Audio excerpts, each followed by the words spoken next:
जंगल का राजा सफेद शेर बहुत ही अच्छे स्वभाव का था। वह अपनी प्रजा से बहुत लगाव रखता था। वह जंगल के जानवरों में भी कोई झगड़ा नहीं होने देता था। एक बार सिम्बा सफेद शेर के पास एक भैंस भागती हुई आती है और कहती है, महाराज महाराज सिम्बा शेर, वो दोनों गाय मुझे बड़ा परेशान करती है और मुझे कितना भी घास नहीं चरने देती। तब सफेद शेर भैंस के साथ उन दोनों गाय के पास जाता है और उनसे कहता है, अरे अरे गाय, क्या दूसरों को परेशान करना अच्छी बात है? तुम दोनों भैंस को घास क्यों नहीं चरने देते? माफ कीजिएगा महाराज, गलती हो गई। आज से हम तीनों मिलकर घास खाएंगे। तब सिम्बा उनका मसला हल करके गुफा पर पहुंचता है। वहीं दूर खड़ा एक बाघ शेर को देख रहा था। जानवरों के अंदर शेर की इतनी इज्जत देख बाघ बोलता है, अरे इस सफेद शेर को तो सभी जानवर बहुत मानते हैं और इसकी बहुत इज्जत भी करते हैं। मुझे इस जंगल का राजा बनने के लिए पहले इससे दोस्ती करनी होगी और फिर किसी भी तरह जानवरों को इसके खिलाफ करना होगा। तब बाघ सफेद शेर के पास जाता है और सिम्बा शेर के साथ चिकनी चुपड़ी बातें करता है। शेर को बाघ का स्वभाव बड़ा अच्छा लगता है। वाह भाई, तुम तो बहुत अच्छी आदत के हो। आज से तुम मेरे अच्छे दोस्त हो। तब सिम्बा शेर बाघ को अपने ही जंगल में एक गुफा भी दे देता है और बाघ वहीं रहता है। एक बार बाघ जंगल का जायजा ले रहा था, तभी उसे किसी मरे हुए एक सफेद शेर की खाल पड़ी दिखाई देती है। उसको देख बाघ खुशी से फूला नहीं समाता। अरे वाह, जानवरों को शेर के खिलाफ करने का और इससे बढ़िया क्या तरीका होगा। तब उसको उठाकर अपनी गुफा में ले आता है और शेर को भी अपनी गुफा में लाकर धोखे से कैद कर लेता है और फिर वो खाल पहनकर जंगल के जानवरों का शिकार करना शुरू कर देता है और बहुत से जानवरों को मार डालता है। शेर को शिकार करते एक भालू देख लेता है, लेकिन उसे अपनी आंखों पर विश्वास नहीं हो रहा था कि आखिर शेर महाराज कब से जानवरों का शिकार करने लगे। तब भालू सभी जानवरों के पास जाता है और कहता है, अरे भाइयों, हमारे महाराज शेर को ना जाने क्या हो गया, वो जानवरों का शिकार कर रहे हैं भाइयों। यह सुनकर सभी जानवर भी बहुत परेशान हो जाते हैं। एक बार बाघ एक सुनसान जगह पर खड़ा भोजन कर रहा था, लेकिन शेर की खाल को पहनकर बाघ को खाने में परेशानी हो रही थी। तब बाघ शेर की खाल को उतारकर रख देता है, लेकिन आज उसे एक गाय देख लेती है। अरे अरे अरे, ये मैं क्या देख रही हूँ? मतलब ये बाघ नकली खाल पहनकर जानवरों का शिकार कर रहा है। अब मुझे इस बाघ का पीछा करना होगा। जरूर शेर महाराज भी इसी के कब्जे में होंगे। तब गाय उसकी गुफा तक बाघ का पीछा करती है। जब कुछ देर बाद बाघ गुफा से चला जाता है तो गाय बाघ की गुफा में जाती है तो देखती है शेर महाराज को बाघ ने कैद कर रखा है। तब गाय जल्दी से शेर को आजाद करा देती है। चलो गाय, पहले उस दुष्ट बाघ से निपट लेते हैं, नहीं तो वो कई जानवरों को मार डालेगा। तब सिम्बा शेर सफेद शेर की खाल में खड़े बाघ के सामने आ जाता है। सिम्बा शेर को देख बाघ के पसीने निकल जाते हैं। धोखेबाज बाघ, मैंने तुम्हें अपना अच्छा दोस्त मानकर जंगल में रखा, लेकिन तुमने मुझसे गद्दारी की। अब तुम्हें इसकी सजा मिलकर रहेगी।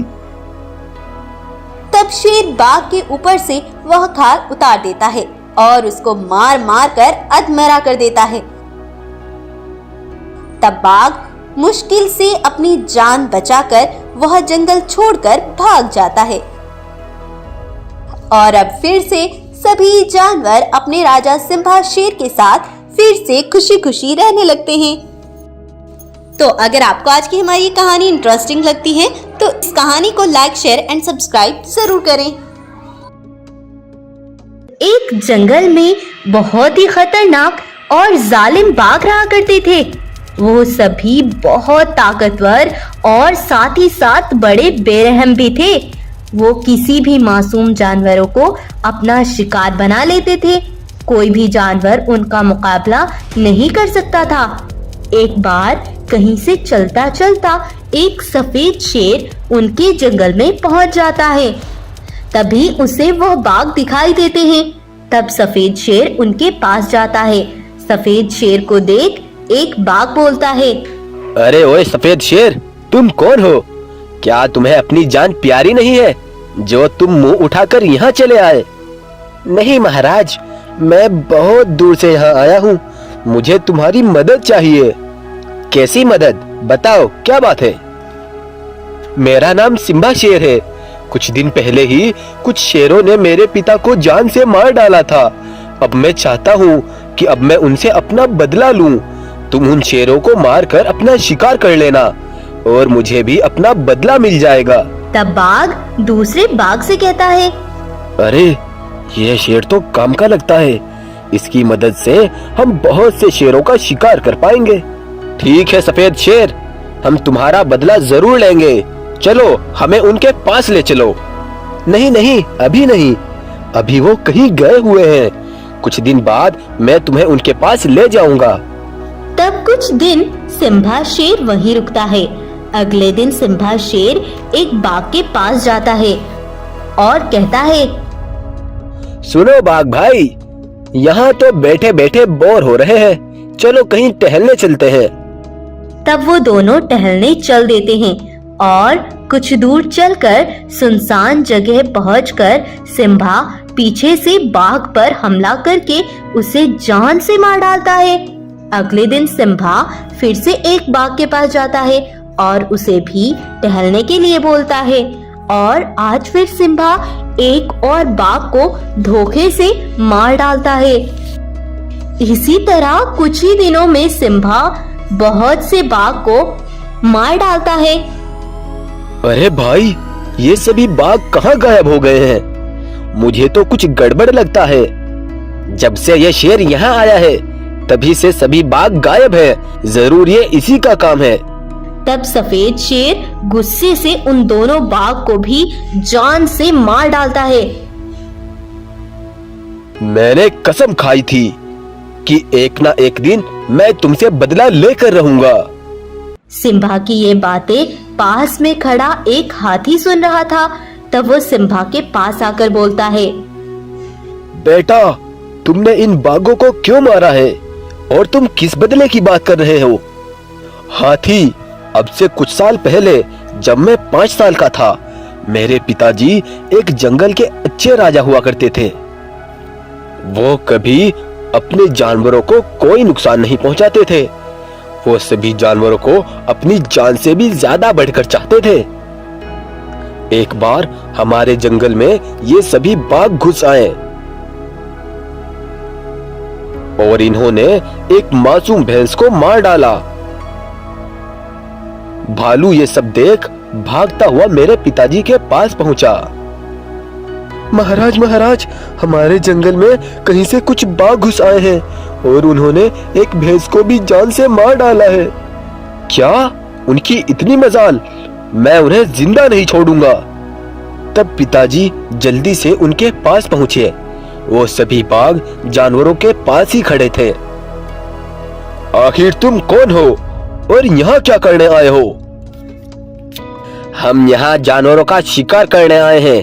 तुम हमारे सामने से हट जाओ। नहीं, मेरे होते हुए तुम इनको हाथ भी नहीं लगा सकते। अच्छा, तो ठीक है, पहले तुम्हें ही मार डालते हैं। तब एक गाय मुझे लेकर एक पेड़ के पीछे छिप गई और उन दुष्ट बाघों ने मेरे पिता को जान से मार डाला था। तब मैंने कसम खा ली थी कि मैं इनसे अपना बदला लेकर रहूंगा। और हाथी, मैंने आज अपना बदला ले लिया। तुमने बेटा अपना ही नहीं, बहुत से जानवरों का बदला लिया है। अब इस जंगल के जानवर भी सुकून से रह पाएंगे। इस तरह से सिम्बा उन दुष्ट बाघ से अपने पिता और बहुत से मासूम जानवरों का बदला ले लेता है। और फिर अपने जंगल के जानवरों के साथ खुशी खुशी रहने लगता।